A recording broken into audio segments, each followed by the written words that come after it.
Bismillahirrahmanirrahim. Assalamualaikum warahmatullahi wabarakatuh. Ya, perkenankan kami dari kelompok 3 akan mempresentasikan pembelajaran IPA di SD PDGK 4202.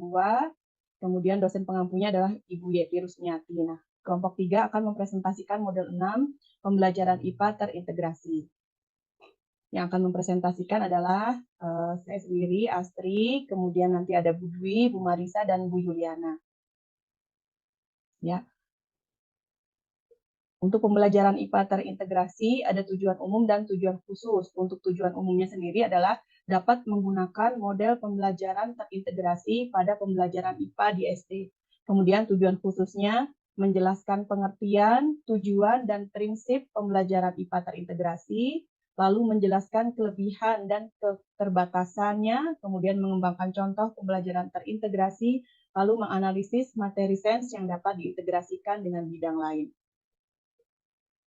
Untuk pembelajaran IPA terintegrasi sendiri terbagi jadi 2 bagian, kegiatan belajar pertama, pembelajaran sains terintegrasi, dan kegiatan belajar 2, merancang pembelajaran sains terintegrasi. Untuk kegiatan belajar 1 akan disampaikan oleh saya dan Bu Dwi, kemudian kegiatan belajar 2 akan disampaikan oleh Bu Marisa dan Bu Juliana. Ya, kita masuk ke kegiatan pembelajaran pertama tentang tujuan, pengertian, kemudian pendapat para ahli mengenai pembelajaran sains terintegrasi. Untuk pembelajaran sains terintegrasi sendiri tujuannya adalah agar peserta didik memahami konsep dari pembelajaran yang akan dilakukan, kemudian meningkatkan rasa ingin tahunya, lalu dapat memanfaatkan teknologi sederhana, serta dalam pembelajaran IPA tersebut bersifat aktif karena siswa terlibat langsung. Sedangkan pengertiannya, pembelajaran sains terintegrasi adalah pendekatan pembelajaran IPA yang menghubungkan konsep-konsep ilmu pengetahuan untuk pengalaman belajar yang bermakna. Pengalaman belajar yang bermakna ini diperoleh dari keterlibatan aktif peserta didik dalam pembelajaran tersebut. Jadi karena anak-anak langsung praktek, jadi mereka lebih paham, insya Allah.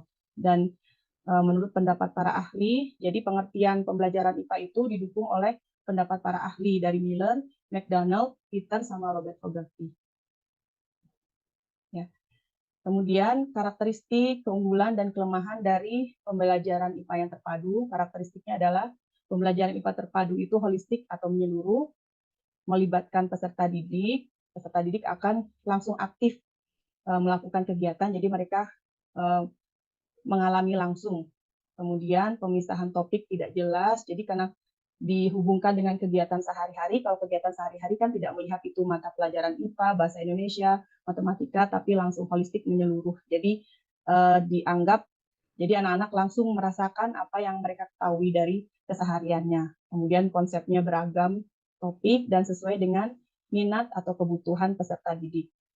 Sedangkan keunggulan dari pembelajaran sains terintegrasi, kegiatan belajarnya sesuai dengan perkembangan siswa, sesuai minat dan kebutuhan, lebih bermakna dan menumbuhkan keterampilan sosial karena mereka saling bekerja sama.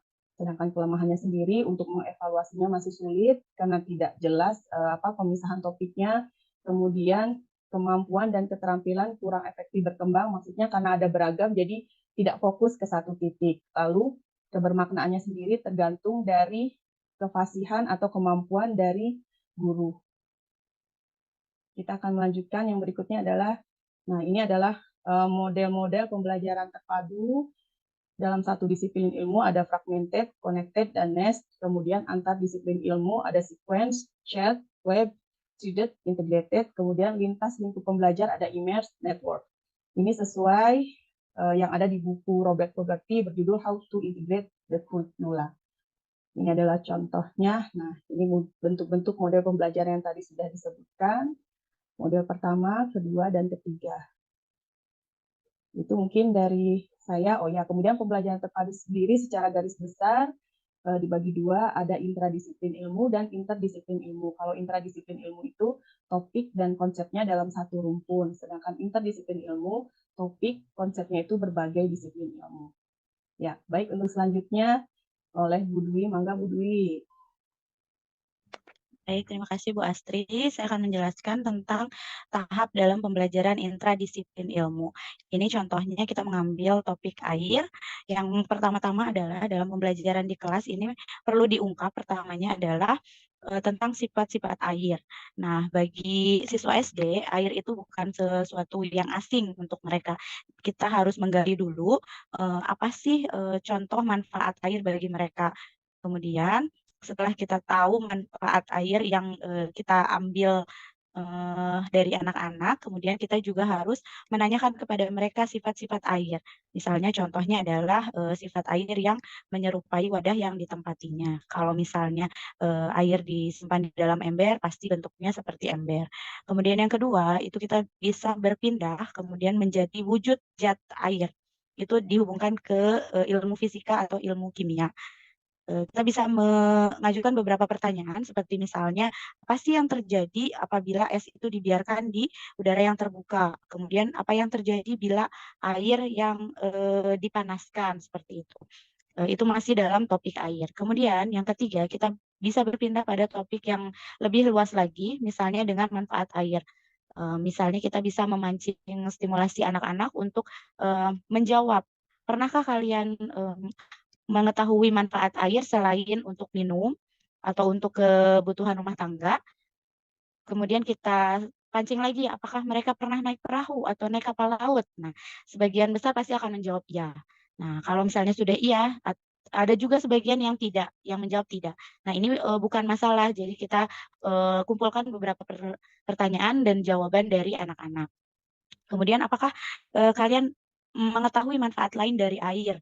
Misalnya bisa digunakan untuk pembangkit listrik tenaga air atau PLTA. Nah, itu kita pancing dulu gitu. Misalnya dari kincir angin, kincir air misalnya seperti itu.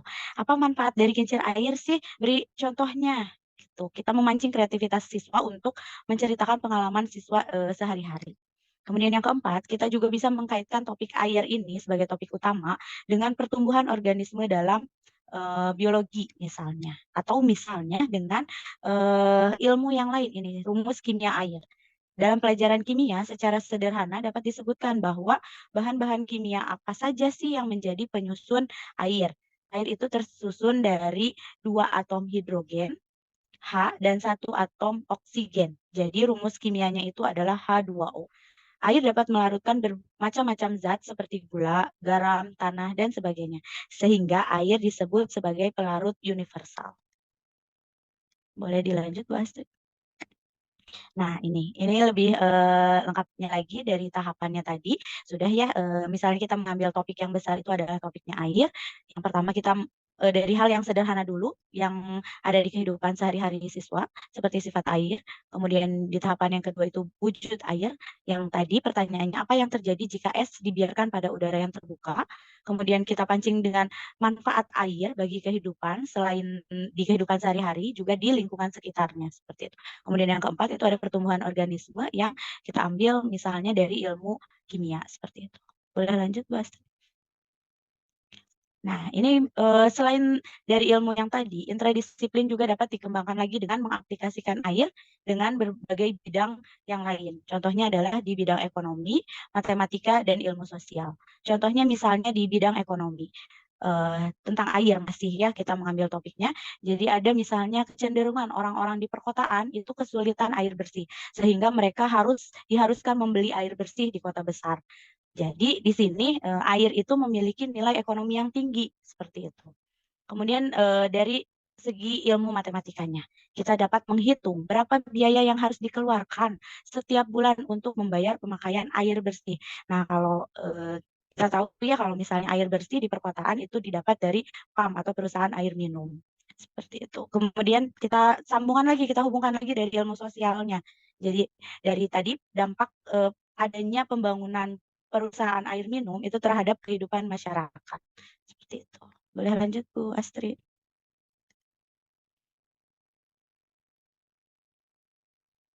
Ya, ini bagian pembelajaran terpadu. Maaf, Bu Astrid, sebelumnya. Oke, bagian pembelajaran terpadu interdisiplin ilmu. Jadi dari satu topik saja kita dapat menghubungkan beberapa ilmu yang berhubungan dengan topik air. Jadi bagaimana kita memancing kreativitas kita sebagai guru untuk menghubungkan beberapa disiplin ilmu ini menjadi satu rumpun yang saling berhubungan seperti itu. Ini ada dari lingkungan, dari matematika, dari biologi, dari sosial dan budaya. Kemudian yang tadi bahan kimia itu adalah ilmu kimia atau ilmu fisika, kemudian dari ekonominya. Ya, mungkin akan dilanjutkan ke KB2 oleh Ibu Marisa. Silakan, Bu. Terima kasih, Bu Dwi. Selanjutnya adalah kegiatan belajar 2 mengenai merancang pembelajaran sains terintegrasi. Nah, mengapa perlu inter dan intradisiplin ilmu dalam pembelajaran? Ada beberapa argumen yang mengungkapkan beberapa alasan mengapa perlunya penerapan dan pembelajaran secara inter dan intradisipliner. Yang pertama adalah pemahaman peserta didik terhadap topik lebih bermakna, karena topik kegiatan yang disajikan lazimnya berkaitan dengan kehidupan sehari-hari atau dunia anak. Yang kedua, pengembangan keterampilan proses lebih baik, karena sajian bahan pelajaran tidak terkotak-kotak oleh pemilihan mata pelajaran. Yang ketiga, menghindari penyajian materi yang berulang yang menyebabkan peserta didik akan merasa bosan. Kemudian yang keempat, memungkinkan penghematan akibat perencanaan yang terpadu dari beberapa topik berbagai mata pelajaran. Yang kelima, pelajaran akan lebih menarik dan menantang. Kemudian, bagaimana caranya untuk menyiapkan pembelajaran secara inter dan intradisipliner? Beberapa persiapan yang dapat dilakukan adalah: 1. Tentukan salah satu bahasan dari GPPP atau garis besar persiapan pengajaran yang dapat dikaitkan dengan bahasan dari mata pelajaran lain. Yang kedua, mencari pokok bahasan atau sub pokok bahasan dalam catur wulan yang sama dari setiap mata pelajaran yang berkaitan dengan topik yang akan diajarkan. Baik materi yang tidak dapat dilintaskan, jangan dipaksakan, harus diberikan pada jam mata pelajaran yang bersangkutan. Langkah yang selanjutnya adalah buatlah pemetaan kegiatan pembelajaran untuk mempermudah menentukan kegiatan belajar mengajar. Nah, berikut ini adalah contoh rancangan dari pembelajaran IPA di kelas 3 yang menggunakan interdisiplin ilmu. Berikut adalah matriks atau bagan mengenai pembelajaran interdisipliner IPA di kelas 3. Topik yang diambil adalah mengenai udara bersih dan udara tercemar, di mana pemetaan untuk setiap mata pelajaran terdiri dari 3 mata pelajaran, yaitu Bahasa Indonesia, Kerajinan Tangan, dan Kesenian, serta Ilmu Pengetahuan Alam. Untuk Bahasa Indonesia, materi yang akan diajarkan mengenai membaca cerita, kemudian menyusun atau menjawab pertanyaan. Yang kedua, bermain tebak-tebakan, kemudian menceritakan pengalaman yang menarik, dan mengenal lingkungan. Untuk IPA-nya sendiri, materi yang akan diajarkan adalah mengenai udara bersih dan udara tercemar yang akan mempengaruhi kesehatan. Kemudian udara bersih yang baik bagi kesehatan, kemudian udara tercemar berbahaya bagi kesehatan. Untuk kerajinan tangannya, materi yang akan disampaikan adalah mengenai gambar imajinatif dan notasi tinggi nada. Kemudian mengenai rancangan pembelajaran sendiri terdiri dari tujuan. Tujuan dari pokok bahasan mengenai udara bersih ini yaitu tanda-tanda udara bersih dan udara tercemar, kemudian perbedaan udara bersih dan udara tercemar, usaha-usaha mencegah pencemaran udara, pengaruh udara bersih dan udara tercemar terhadap kesehatan, alat, bahan, serta sumber bahan yang digunakan. Untuk materi ini adalah minyak wangi, kemudian minyak lampu, sapu tangan atau kain perca, gambar tentang lingkungan, bambu, serta kertas. Sumber bahannya yang dapat digunakan adalah GPPP, buku paket yang biasa dipergunakan, kemudian buku pedoman dan sumber yang lainnya. Kemudian kegiatan pembelajaran yang dilakukan adalah, yang pertama adalah kegiatan tanya jawab secara klasikal.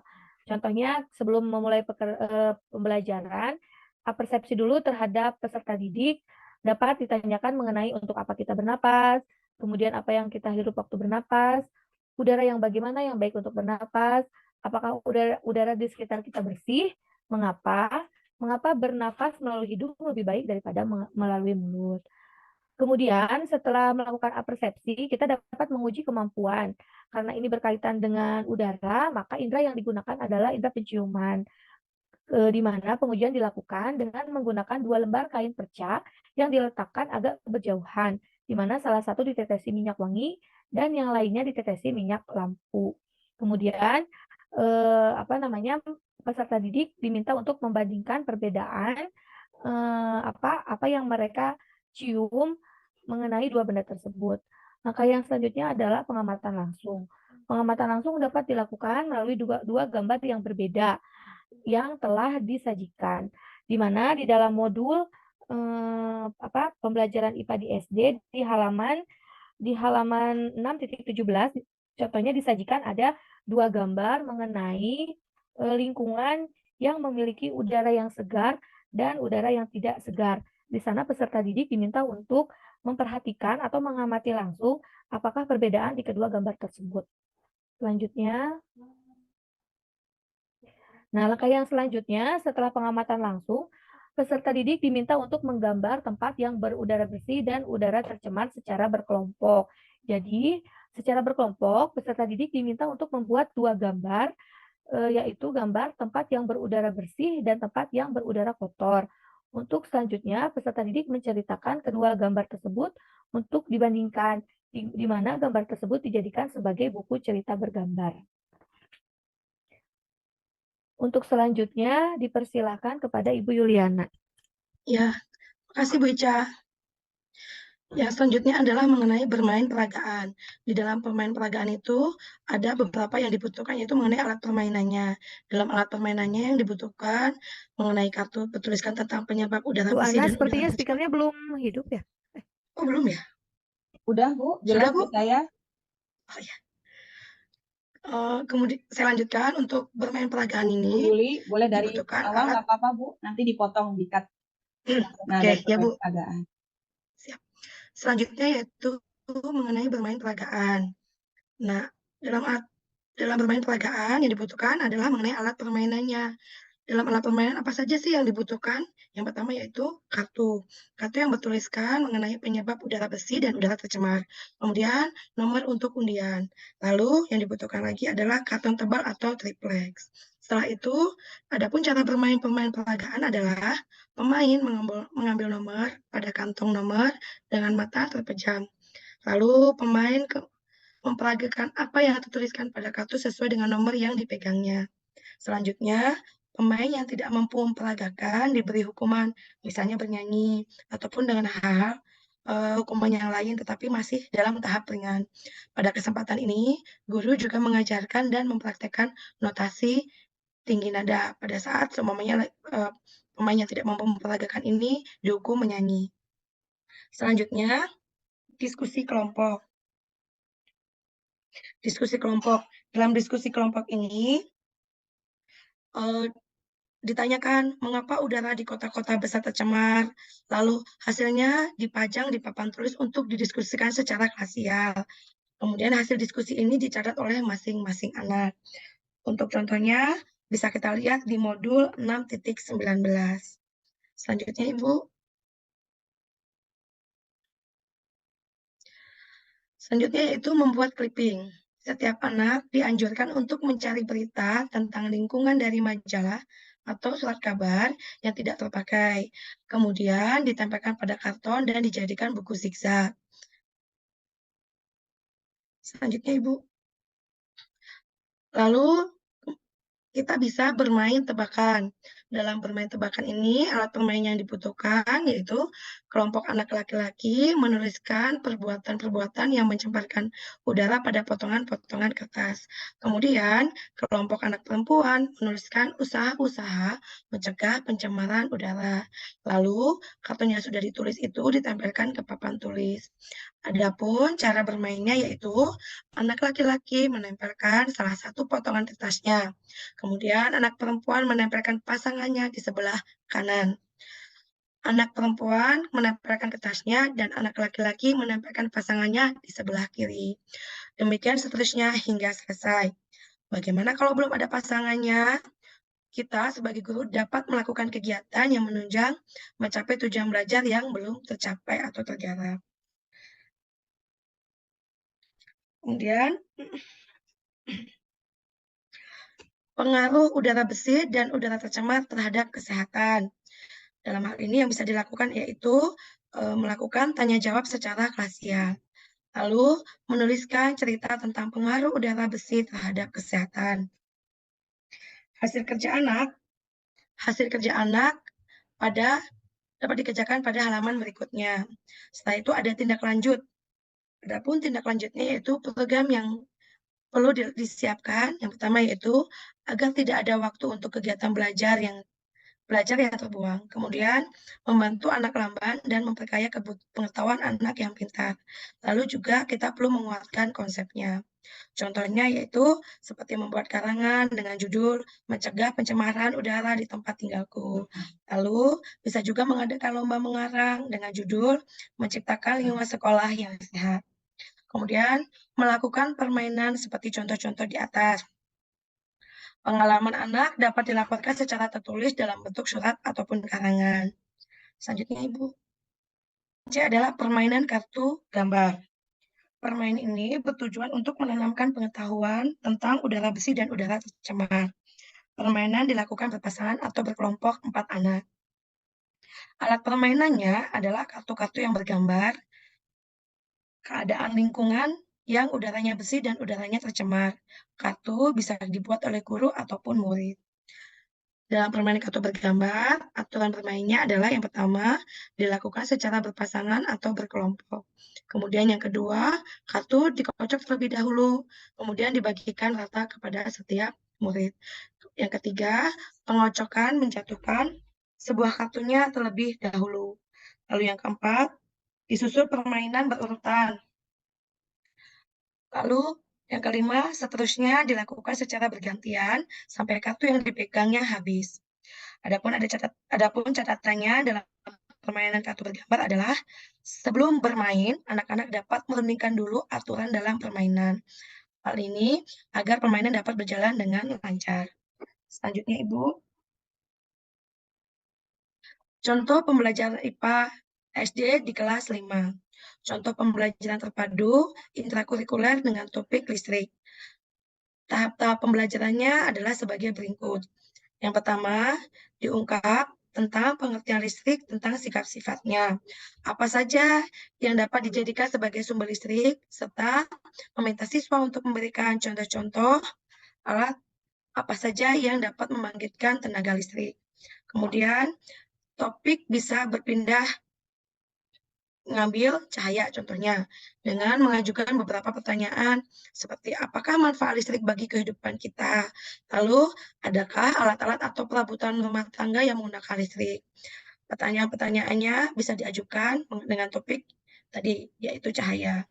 Lalu yang ketiga, berpindah topik pada energi, daya, dan kerja. Dalam hal ini dikaitkan dengan topik listrik dengan mengajukan pertanyaan seperti contohnya apakah kaitan antara listrik dengan gaya, lalu apakah kaitannya listrik dengan kerja, seperti itu. Selanjutnya, Ibu. Selanjutnya, kita juga bisa mengaitkan topik listrik dengan populasi dalam biologi. Hubungan antara jumlah listrik yang harus disiapkan oleh PLN dalam suatu wilayah dalam hal kaitannya dengan pertambahan populasi penduduk tersebut. Lalu dengan pelajaran kimia, secara sederhana dapat disebutkan bahan-bahan apa saja yang terkandung dalam baterai sehingga dapat menimbulkan arus listrik. Serta dengan kaitannya pelajaran kimia yaitu mengenai kelebihan dan kelemahan baterai sebagai sumber listrik yang dibandingkan dengan sumber energi lainnya seperti energi matahari, air terjun, dan sebagainya. Di samping adalah bagian pembelajaran terpadu interdisiplin, yaitu mengenai tadi topik listrik yang bisa dikaitkan dengan topik cahaya, bahan kimia, energi, maupun populasi. Selanjutnya, Ibu.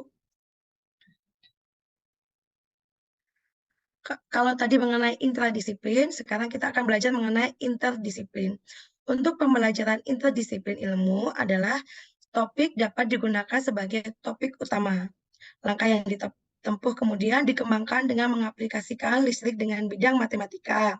Seperti contohnya, bagaimana cara menghitung kuat listrik, Lalu apabila potensi listrik dan tahanan listrik yang diketahui, dan masih banyak pertanyaan yang lainnya.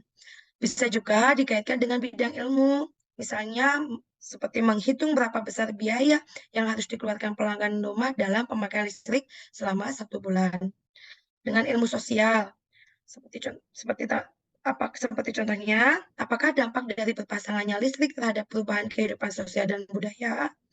Lalu, adakah dampak yang timbul sebagai efek sampingan dari masuknya listrik di pedesaan? Di samping adalah bagian pembelajaran terpadu yang interdisiplin ilmu. Dengan topik masih seperti yang tadi, yaitu listrik. Bisa dikaitkan dengan populasi, ekonomi, cahaya, kimia, sosial budaya, energi, dan matematika. Demikian Ibu untuk penjelasan KB2. Selanjutnya saya kembalikan kepada moderator.